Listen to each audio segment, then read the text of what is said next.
नमस्कार। कहानी संसार में लीजिए सुनिए प्रसिद्ध लोक कथा जिसका शीर्षक है अजगर। लोक कथाएं क्या हैं, पहले इसके बारे में जान लेते हैं। लोक कथाओं का इतिहास प्राचीन रहा है। ये कोई नहीं बता सकता है कि इनको किसने लिखा है। ये एक दूसरे के कानों से सुनते सुनाते एक पीढ़ी से दूसरी पीढ़ी में स्थानांतरित होती हैं और दुनिया के हर देश में, हर हिस्से में लोक कथाएं प्रचलित रही हैं और इससे पता चलता है कि मनुष्य का मूल स्वभाव एक जैसा ही रहा है। तो आइए शुरू करते हैं लोक कथा अजगर। बहुत वर्ष पहले एक राजा की दो रानियां थीं। बड़ी रानी शोभा बहुत अच्छे स्वभाव की दयावान स्त्री थी।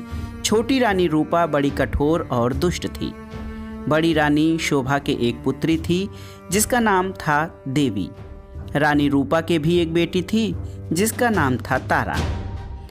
रानी रूपा बड़ी चालाक और महत्वाकांक्षी स्त्री थी। वो चाहती थी कि राज्य की सत्ता उसके हाथ में रहे।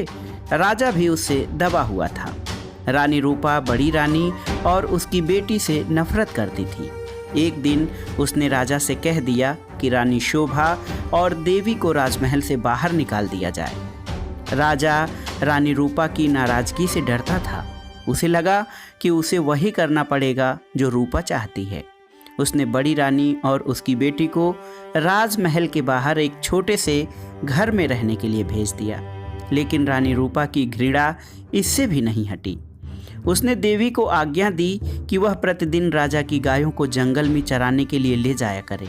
रानी शोभा यह अच्छी तरह जानती थी कि यदि देवी गायों को चराने के लिए गई तो रानी रूपा उन्हें किसी और परेशानी में डाल देंगी। इसलिए उसने अपनी लड़की से कहा कि वह रोज़ सुबह गायों को जंगल में चरने के लिए ले जाया करे और शाम के समय उन्हें वापस ले आया करे। देवी को अपनी माँ का कहना तो मानना ही था, इसलिए वह रोज़ सुबह गायों को जंगल में ले जाती। एक शाम जब वह जंगल से लौट रही थी तो उसे अपने पीछे एक धीमी सी आवाज़ सुनाई दी, देवी देवी क्या तुम मुझसे विवाह करोगी? देवी डर गई। जितनी जल्दी हो सका उसने गायों को घर की ओर हाँका। दूसरे दिन जब वह घर लौट रही थी तो उसने वही आवाज़ पुनः सुनी। वही प्रश्न उससे फिर पूछा गया।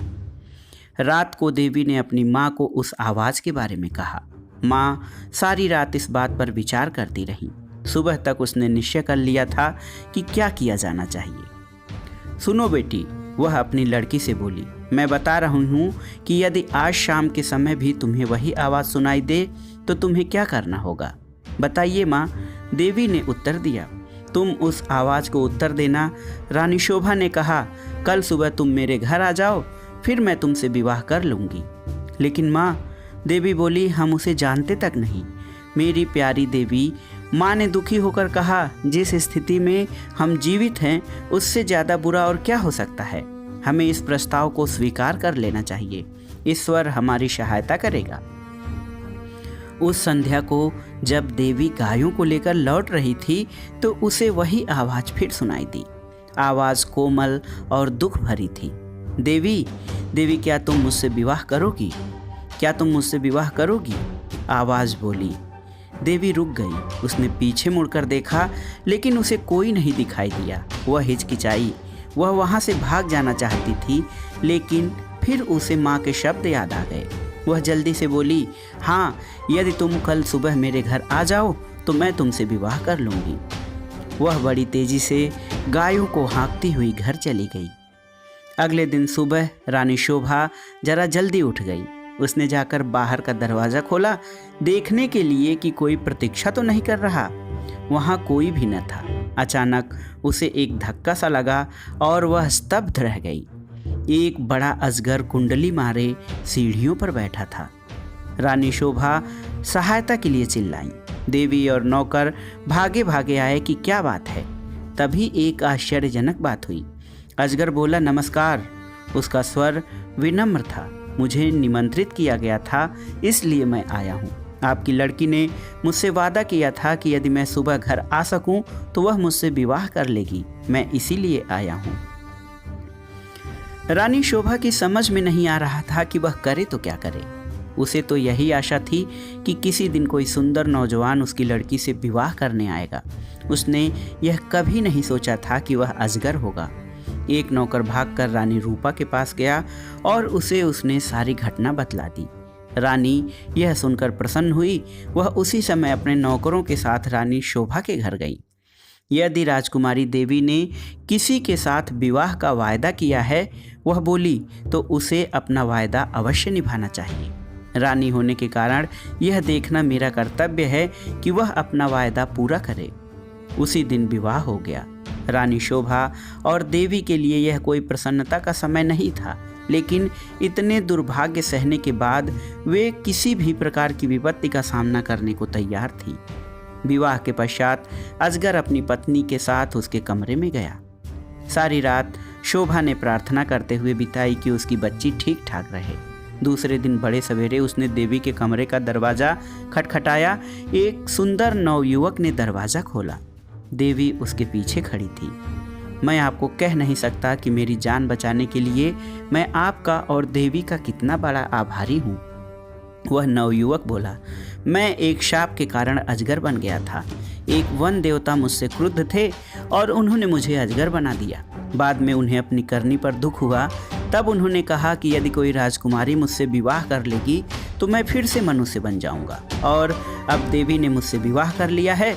मेरा शाप उतर गया है। अब मैं फिर कभी अजगर नहीं बनूंगा। रानी शोभा बहुत प्रसन्न हुई। वह अपनी लड़की और दामाद को राजा से मिलाने के लिए ले गई। यह बड़ी विचित्र घटना थी।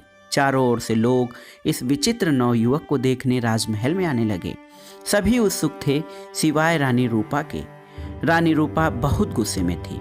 उसने झल्लाते और खींचते हुए अपने आप को कमरे में बंद कर लिया। देवी का भाग्य उससे देखा नहीं जा रहा था। वह चाहती थी कि उसकी बेटी तारा भी ऐसी भाग्यशाली बने। आखिरकार उसे एक युक्ति सूझी। उसने अपनी लड़की को बुलाया। देवी का विवाह तो अब हो गया है, वह बोली, इसलिए गायों को जंगल में चराने के लिए तुम ले जाया करो। नहीं, तारा चीख कर बोली, इतने नौकर हैं तो फिर मैं क्यों गाय चराने जाऊं? यह मेरी आज्ञा है। रानी क्रुद्ध होकर बोली, एक बात और भी सुनो, यदि जंगल में कोई तुमसे विवाह का प्रस्ताव करे तो तत्काल कह देना कि तुम विवाह के लिए राजी हो। यदि वह अगले दिन सुबह हमारे घर आ जाए। तारा माँ की इस योजना से भयभीत हो गई। वह गायों को जंगल में नहीं ले जाना चाहती थी। वह खूब रोई, लेकिन रानी फिर भी नहीं पिघली। तारा को उसकी आज्ञा माननी पड़ी। तारा रोज सुबह गायों को जंगल में चराने के लिए ले जाती और फिर शाम के समय वापस ले आती। लेकिन उसने एक बार भी जंगल में किसी तरह की आवाज़ नहीं सुनी जो ये कह रही हो कि क्या तुम मुझसे विवाह करोगी। फिर भी रानी निराश नहीं हुई। जंगल में कोई अजगर तो था नहीं जो तारा से विवाह का प्रस्ताव करता, इसलिए उसने खुद अजगर ढूंढने का निश्चय किया। उसने अपने नौकरों को एक अजगर लाने की आज्ञा दी। बहुत खोजबीन करने पर काफ़ी दिनों बाद उन्हें एक बहुत बड़ा अजगर मिला। उसे पकड़कर वे राजमहल में ले आए। आखिरकार रानी का अभिप्राय पूरा हो गया और उसने तारा का विवाह इस अजगर से कर दिया। अब रानी को संतोष हुआ। विवाह की रात तारा और अजगर को एक कमरे में बंद कर दिया गया। रानी अधीरता से सुबह की प्रतीक्षा कर रही थी। रानी रूपा ने सवेरे सवेरे ही लड़की के कमरे का दरवाज़ा खटखटाया, लेकिन कोई उत्तर न मिला। उसने जरा और जोर से दरवाज़ा खटखटाया, लेकिन दरवाज़ा तब भी न खुला। रानी से और प्रतीक्षा न की गई और उसने धक्का देकर दरवाज़ा खोल दिया। मोटा अजगर जमीन पर पड़ा हुआ था, लेकिन तारा का कहीं पता नहीं था। रानी चीख पड़ी। महल में सभी ने उसका चीखना सुना। राजा और नौकर भागे आए कि क्या बात है, राजकुमारी कहाँ है?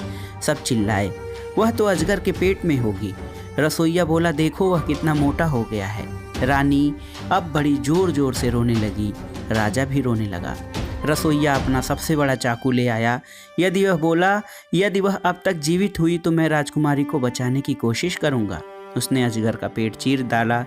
तारा भली अच्छी जीवित थी। रसोइये ने उसे बाहर खींचा। वह चीख मारकर अपनी माँ की तरफ भागी। अजगर की मृत्यु हो गई और साथ में रानी रूपा की इस इच्छा की भी कि तारा का विवाह देवी की तरह ही किसी योग्य और संपन्न नवयुवक से हो। तो दोस्तों, ये थी प्रसिद्ध लोक कथा अजगर। ये कथा आपको कैसी लगी हमें कमेंट बॉक्स में ज़रूर बताइएगा। कहानी सुनने के लिए धन्यवाद। नमस्कार।